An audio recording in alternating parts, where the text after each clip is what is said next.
Also der zweite Redner ist Martin Gundinger. Der ist seit 2016 im Hayek-Institut und als Senior Research Fellow im Austrian Economics Center tätig. Er ist ein Wirtschaftswissenschaftler mit vielfältigen Interessen in vielen anderen Bereichen, darunter Philosophie, Psychologie, Medizin und IT. Er forscht auch im Bereich Steuern und Steuerpolitik und wurde in dieser Eigenschaft bereits zweimal als Experte, dreimal schon, okay, gut, als Experte zu einer parlamentarischen Anhörung in Österreich eingeladen. Martin hat auch vor einigen Monaten einen Überblick über die Inflationskrise veröffentlicht, das heißt Kriseninflation, wie politische Fehlentscheidungen der Vergangenheit zur Inflation von heute werden. Und den können Sie auf der Hayek-Institut-Website herunterladen. Martin Gundingers Vortrag geht um die ökonomischen Aspekte im Buch Gemeinwirtschaft. So, Martin. Ja, vielen Dank, Scott. Ich habe das Buch Gemeinwirtschaft im Rahmen von meinem Studium aus provokativen Zwecken für so manche Uni-Professoren einmal gelesen. Und mir ist damals gar nicht so aufgefallen, wie aktuell das Buch ist. Ich habe es jetzt in Vorbereitung für den Vortrag heute noch einmal gelesen. Es ist ein hochaktuelles Buch. Wenn Sie das noch nicht gelesen haben, ich möchte Ihnen das wirklich empfehlen, das Buch zu lesen. Es ist wirklich gerade in der heutigen Zeit lesenswert. Ich möchte zu 3 Themen in dem Buch sprechen. Das erste Thema ist, warum eigentlich das Privateigentum an den Produktionsmitteln eine Art soziales Eigentum ist. Dann zum Kernpunkt des Buches eigentlich, die Unmöglichkeit der Wirtschaftsrechnung im Sozialismus. Und als dritten Punkt möchte ich ansprechen den Destruktivismus. Ich bin gebeten worden, dass ich nur 20 Minuten rede, darum muss ich schnell reden. Also zunächst einmal zum Privateigentum, warum das in einem gewissen Sinn ein soziales Eigentum ist. Wir müssen unterscheiden zwischen Eigentum im rechtlichen Sinn und im wirtschaftlichen Sinn.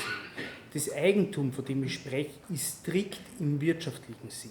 Das hat nichts mit rechtlichem Eigentum zu tun. Wenn wir da eine rechtliche Kategorie vergleichen wollen, dann ist das am ehesten ein Besitz.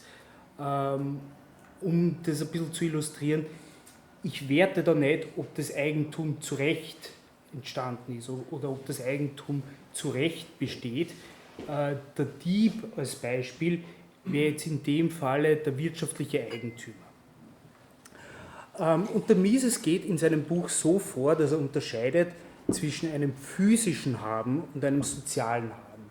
Was ist das physische Haben? Das physische Haben ist ganz einfach, wenn Sie ein Gut in Ihrer Kontrolle haben und bestimmen können, wie Sie das Gut verwenden. Das soziale Haben ist ganz einfach, wenn Sie über die Produkte, die durch die Handhabung des Gutes entstehen, wenn Sie über die verfügen können, beispielsweise über Tauschgeschäfte. Da könnte man jetzt als Beispiel zum Beispiel die Schuhproduktion nehmen. Kein Schuhproduzent würde auf die Idee kommen, dass er ausschließlich für sich selber produziert. Vielleicht gibt es solche Schuhproduzenten, die auf die Idee kommen, aber sie werden nicht relativ lang überlebensfähig sein. Jeder, der produziert, muss primär im Interesse der Konsumenten produzieren. Deswegen die Entscheidung über die Richtung der Produktion in einer Ökonomie liegt bei den Konsumenten, nicht bei den Produzenten. Die Produzenten sind in einem gewissen Sinn eigentlich nur die Verwalter der Güter, die die Güter bestmöglich einsetzen im Sinne der Konsumenten. Was passiert jetzt, wenn die Produzenten den Interessen der Konsumenten nicht gehorchen? Das ist relativ einfach. Die werden aus dem Markt ausscheiden. Und welche Produzenten profitieren? Am ehesten die Konsumenteninteressen am besten befolgen bzw. befriedigen. Insofern dient eigentlich das Privateigentum an den Produktionsmitteln nicht einer speziellen Klasse oder einer Gruppe von Leuten, sondern der gesamten Gesellschaft. In dem Sinne ist eigentlich das Privateigentum ein soziales Eigentum.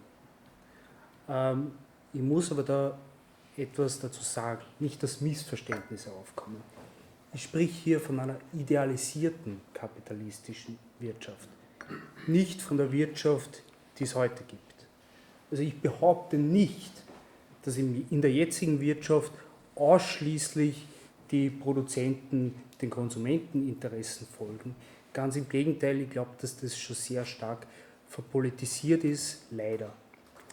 Damit würde ich jetzt einmal das erste Thema abschließen und würde kommen zur Unmöglichkeit der Wirtschaftsrechnung im Sozialismus. Das Argument könnte man kurz so zusammenfassen, nämlich erstens, ohne eine Rivalität bei den Produktionsmitteln gibt es, oder ohne Privateigentum gibt es keine Rivalität bei den Produktionsmitteln. Ohne diese Rivalität können keine Preise entstehen, welche die relativen Knappheiten bei den Gütern abbilden. Ohne solche Preise kann man keine Verlust-Gewinn-Rechnung machen, wo man abschätzen kann, ob eine Produktion gut mit den Inputs umgeht, beziehungsweise profitabel, rentabel damit umgeht. Und damit ist eigentlich ohne solche Preise keine rationale Wirtschaftsrechnung möglich. Und es gibt dann keine Leitung der Produktionsentscheidungen durch eine gesellschaftliche Nützlichkeit, weil die schlichtweg nicht feststellbar ist. Wir können das jetzt auch von einer anderen Perspektive beleuchten. Wenn wir sie anschauen, der Nutzen ist ja keine objektive Größe, sondern immer eine subjektive Größe. Und es ist nicht nur eine subjektive Größe, es ist auch eine Skalengröße, eine ordinale Größe. Das heißt, wenn Sie als Beispiel sich vorstellen, Sie haben zu entscheiden, ob Sie am Wochenende daheim bleiben, sich ein WM-Fußballspiel anschauen oder ob Sie in die Oper gehen, dann können Sie mit ziemlicher Sicherheit sagen, ja, das eine präferiere ich gegenüber dem anderen. Was Sie aber nicht sagen können, vermutlich, ist, ich präferiere das eine gegenüber dem anderen um den Faktor 5. Zumindest hätte ich noch keinen gehört, der dieses Argument gemacht hätte. Ich würde das ein sonderbares Argument finden, aber vielleicht lerne ich heute was Neues. Also wichtig ist, dass diese subjektiven Wertmaßstäbe immer nur einordnen bzw. einstufen. Und es ist außerdem zu sagen, dass diese subjektiven Einschätzungen bzw. diese subjektiven Bewertungen sich nur auf die Konsumgüter beziehen. Dieses Argument hat eigentlich zuerst der Gründer der österreichischen Schule, also der Menger, gemacht und dass dann erst über eine Art Regression dann der Wert der Produktionsgüter festgestellt werden kann darüber, was mit den Produktionsgütern, welche Konsumgüter mit den Produktionsgütern hergestellt werden können. Das Wichtige ist, dass dieser Nutzen hat keine echte Einheit. Das ist eine rein subjektive Sache. Und subjektive Sachen sind nicht objektiv vergleichbar untereinander. Einen intersubjektiven Vergleich können sie da nicht wirklich machen, weil sie da aus einer Perspektive außerhalb des Individuums das feststellen müssten und nachdem sie immer in ihren eigenen individuellen Erkenntnishorizont, könnte man sagen, gefangen sind, sind sie dazu schlichtweg nicht in der Lage. Und da sagt jetzt der Mises, dass sobald ein Tausch stattfindet, also sobald die Möglichkeit des Tausches da ist, kommt man zu einer Art des objektiven Wertes über den Preis. Und der Preis, der setzt natürlich voraus, dass es irgendein Gut gibt, an dem dieser Preis gemessen wird. Üblicherweise spricht man da von Geld. Und ja, mit diesem Tauschgut, mit diesem Geld werden dann Berechnungen erst möglich gemacht. Da kann man dann Berechnungen anstellen, ob jetzt als Beispiel 100 Liter Wein oder 100 Liter Öl hergestellt werden soll, ob eine gewisse Eisenbahnlinie gebaut werden soll. Das sind Beispiele, die Mises da in diesem Zusammenhang bringt. In einem sozialistischen System gäbe es aber, weil diese Informationen durch den Preisbildungsmechanismus völlig fehlen. Es findet ja kein Tausch bei den Produktionsmitteln definitionsgemäß statt, wenn im Sozialismus die Produktionsmittel im Gemeineigentum sind. Also wenn dieser Austausch nicht stattfindet, dann entsteht so ein Preissystem überhaupt nicht. Und wenn dieses Preissystem nicht entsteht, dann kann sich die Produktion auch nicht an diesen Preisen richten. Insofern, sagt Mises, ist eine Wirtschaftsrechnung im Sozialismus nicht möglich.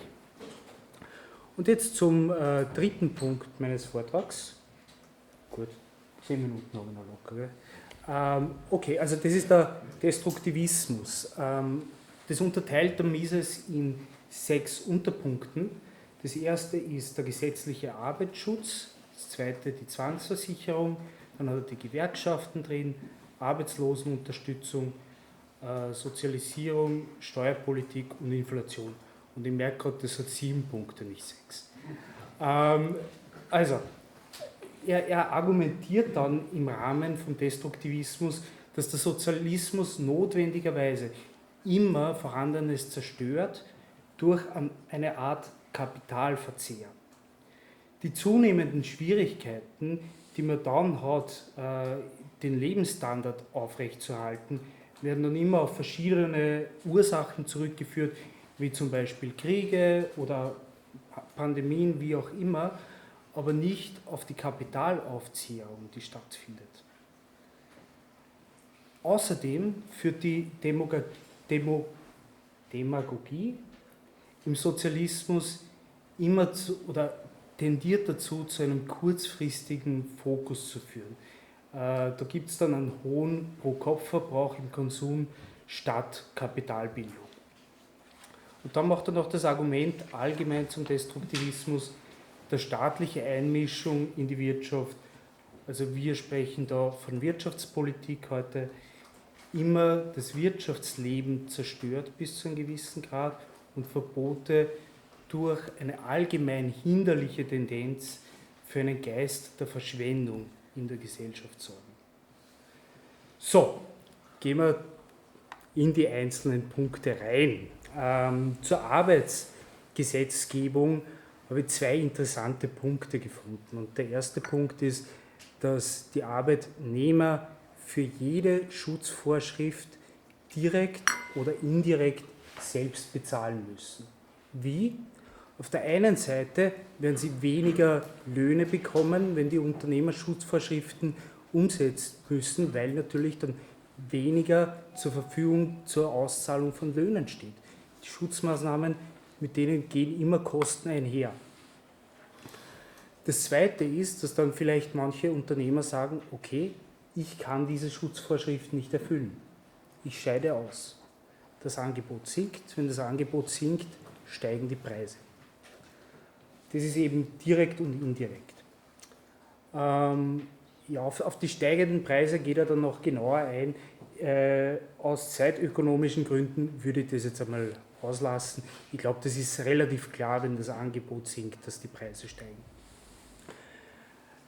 Gehen wir zur Zwangsversicherung. Und Mises stellt da eine Art historischen Abriss voran, wo er argumentiert, dass eben historisch die Almosen etwas waren, worauf man keinen Anspruch hat, ja, oder keinen Anspruch hatte.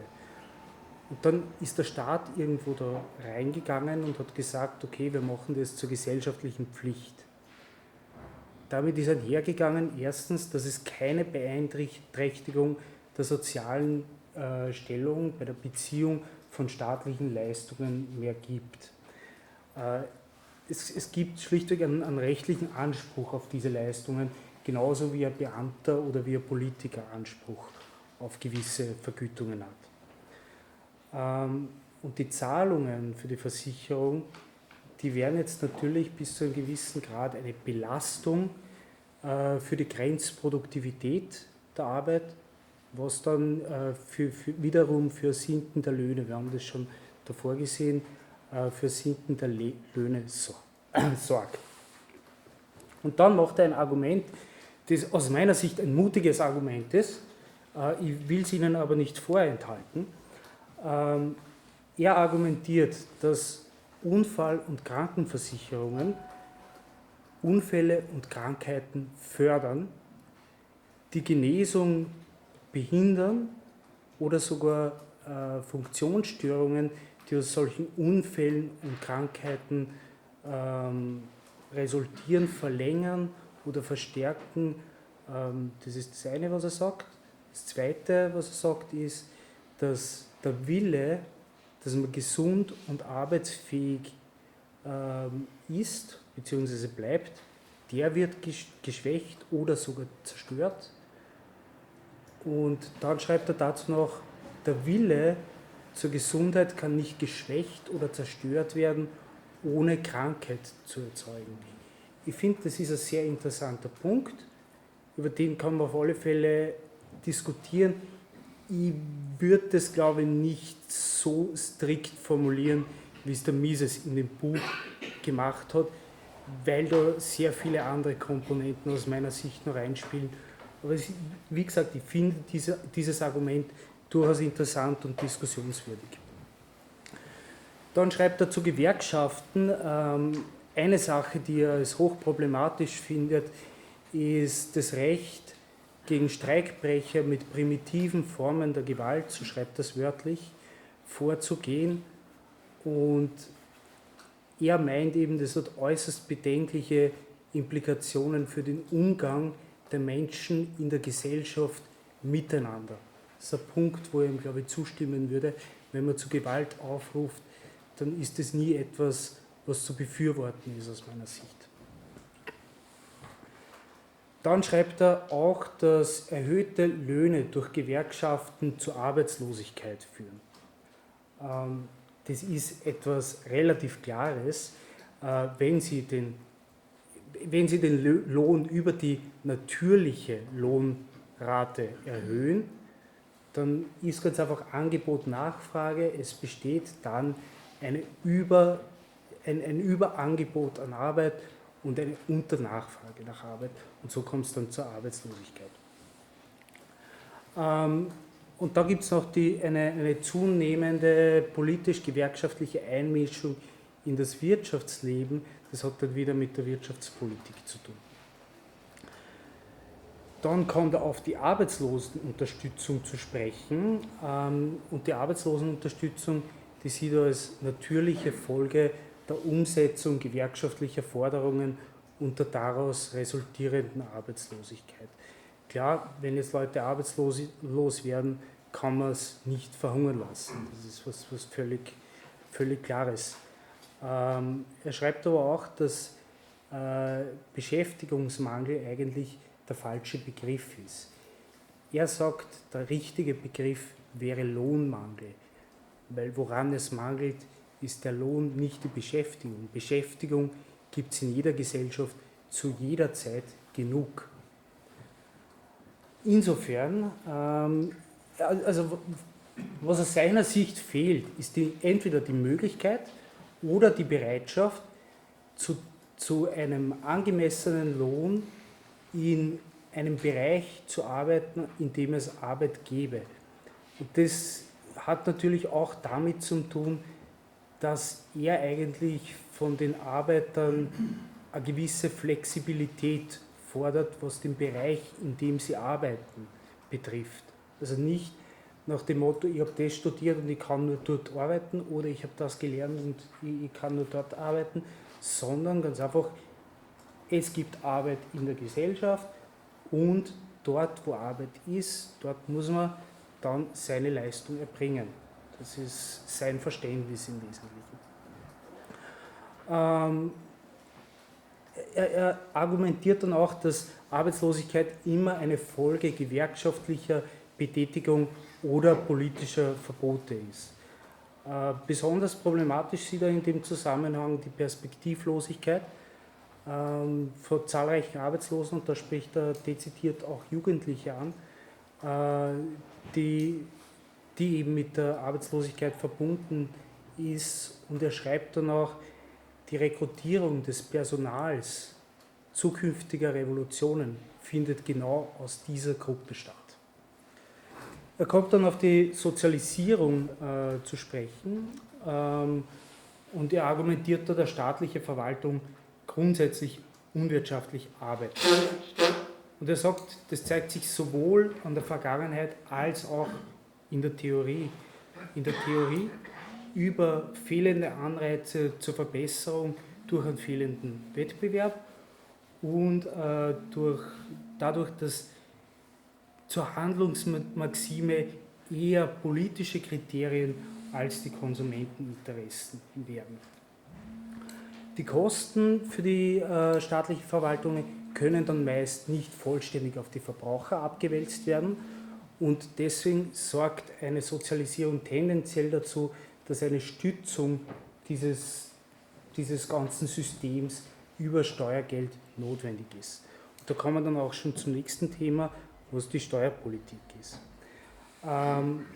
Mises schreibt, Steuern sollen von den Reichen, den Unternehmern, den Kapitalisten bezahlt werden, also immer von den anderen. Ich glaube, das ist ein sehr, sehr aktuelles Zitat. Das Ganze hat natürlich auch ein korruptives Element. Wenn man nämlich die Wähler, auf deren Stimme es ankommt, wenn die steuerfrei bleiben oder weniger Steuern bezahlen, dann hat es etwas mit Wählerkorruption zu tun. Man muss es wirklich so drastisch ausdrücken. Die Steuern setzen dann immer, auf das legt er besonderen Wert, eine Kette von Ereignissen in Gang, wo dann auch die Leute, die man eigentlich über die Steuerpolitik bevorteilen wollte, geschädigt werden. Wenn Sie sich vorstellen, nehmen wir zum Beispiel die Kapitalertragssteuer. Die Kapitalertragssteuer wird ja nur sehr oberflächlich betrachtet tatsächlich von den Unternehmen bezahlt. Bezahlen tun sie in letzter Konsequenz immer die Konsumenten. Wenn ganz einfach der Wirtschaftsstandard nicht mehr rentabel ist, dann gehen die Unternehmen oder hören auf. Aber es ist nie so, dass ein Unternehmer die Kapitalertragssteuer zur Gänze selber trägt. Die Abgaben werden dann so zahlreich und so vielfältig, dass jeder Mensch bei wirtschaftlichen Transaktionen auf seine Steuerbelastung Rücksicht nehmen muss. Und da schreibt er dann, es liegen dadurch zahlreiche Projekte brach und das eben durch Unsicherheit und durch Unrentabilität. Was ebenfalls stattfindet, und ich glaube, das sehen wir jetzt schon seit vielen, vielen Jahren auch in Österreich, ist, dass durch so eine Steuerpolitik eine Umwandlung von Kapitalgütern in Konsumgüter stattfindet. Wenn man sich anschaut, wenn die Politik besteuert, dann verwendet sie dann meistens die Steuereinnahmen nicht dafür, dass sie irgendwelche großen Kapitalinvestitionen tätigt, sondern immer für eher konsumtive Ausgaben. Besonders unterhaltsam finde ich in dem Zusammenhang auch einen gewissen Ökonomen, der dann immer wieder von Investitionen in den Sozialstaat spricht. Kann man tun, ob man da wirklich von Investitionen reden kann im engeren volkswirtschaftlichen Sinn, das wage ich zu bezweifeln. Gut, kommen wir zum letzten Thema, ich werde mich beeilen. Das ist die Inflation. Also die Inflation, da schreibt Mises, die zerstört den fein organisierten Mechanismus der auf Arbeitsteilung beruhenden Produktion. Das hat verschiedene Gründe. Erstens, die Kalkulation, die findet immer mit der Nominalsumme statt. Und wenn es jetzt Inflation gibt, dann tendieren Unternehmen dazu, dass sie zu wenig Abschreibungen auf das Kapital tätigen, und dadurch, dass das Kapital scheinbar mehr wert wird, kommt es dann zu einer konsumtiven zu einer Konsumption von Kapital. Ebenfalls wird die Inflation hergenommen, um Fehlentwicklungen zu verschleiern, weil Inflation immer zu einem künstlichen Boom in der kurzen Frist führt. Und im Zuge dieses künstlichen Booms werden Fehlinvestitionen gefördert. Diese Fehlinvestitionen werden dann irgendwann, wenn die inflationäre Politik zum Stillstand kommt oder sich abschwächt, werden die aufgedeckt. Und dann haben wir das, was uns vielleicht bald bevorsteht, nämlich eine Wirtschaftskrise, eine Depression. Ja, vielleicht einen Punkt, den er ebenfalls macht. In der Inflation gibt es immer die Verleitung, dass man Kapital bzw. Vermögen schnellstmöglich verbraucht, vor allem dann, wenn die Inflation relativ hoch ist. Und das führt natürlich dann auch dazu, dass Kapital konsumiert wird, dass ganz einfach primär auf Konsumgüter gesetzt wird. Und ein letzter Punkt, es fördert auch die konfiskatorische Besteuerung. Wenn wir uns anschauen, was die Diskussionen jetzt gerade in Österreich sind über Zufallsgewinne, und ja, Sie kennen, glaube ich, die Diskussionen, die da stattfinden und die politischen Argumentationen dazu, das ist halt auch eine Folge der Inflation. So, und ich würde an diesem Punkt meinen Vortrag beenden und freue mich dann hoffentlich auf eine spannende Diskussion.